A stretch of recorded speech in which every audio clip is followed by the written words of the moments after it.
In this month's video, I will be explaining how I paint the GW Urban Terrain. Very simple, very quick. So, starting off with the black primer, then I did a base coat of Zandri dust, then I did a good wash of the Agrax Earthshade all over the whole model. At this point, I don't have the fluoride, just because I find it a little bit easier to do the detail work without that.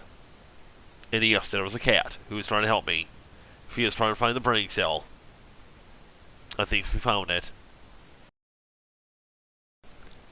Then you can kind of see how all the wash shade, or the heck you want to call it these days, got into the cracks, providing a very, very nice shadowing effect. But next is going to be the super fun part, I promise you, everybody. And the fun part is going to be a good couple layers. Keyword is couple layers of dry brushing of the. I have got to try my best to pronounce this. A shrub tea bone. You know, just a bone color. So basically, you do a dry brush layer, let it dry, then hit it again. I did about maybe 2 or 3 times. You want to go and have a nice look to it, if that makes any sense. Then for the floor, I did a black primer, then I did a base coat of the Leadbelcher, and after that dried, I did another coat of the wash of the Earthshade. Kind of giving a nice, dirty, muddy, battered metal kind of look. You don't want to do too much, but at the same time, you don't want to do too little. Now, at this point, it's basically it's kind of up to like what everybody wants to do themselves. But I can give you some tips, actually. So, for myself, starting off, for any parks, any like likes or anything like that, I did a base coat of Screaming Bell. Then I did a wash of the Flesh Shade. I'm not even going to try and pronounce that.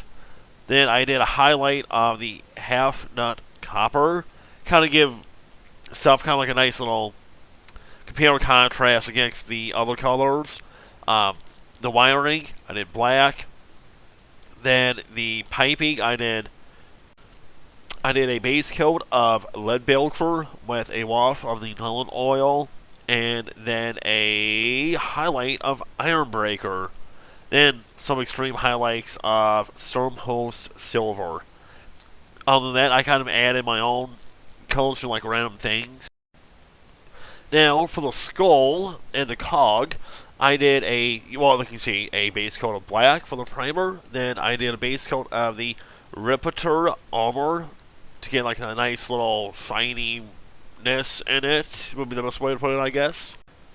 Then I did a shade of wash flesh fudge relic Flesh Shade. My god, who makes up these names? I kid you not, I don't know who makes these names up. They are frustrating at times. And just like that, it's done. Now we can kind of see when it's all done and kind of from far away, it does have some color to it. It does have some contrast to it compared to the rest of the battlefield, but I like it, you know, the way that it came out. Only took me a couple hours to do. And at the end of the day, I don't really give that much detail into the terrain, because who really looks at the terrain? I care more about the models. But terrain is models, I say, also. Oh, either way, thank you for watching the video. Please subscribe. Please comment if you have any suggestions for something else. And until next time, get your stuff painted.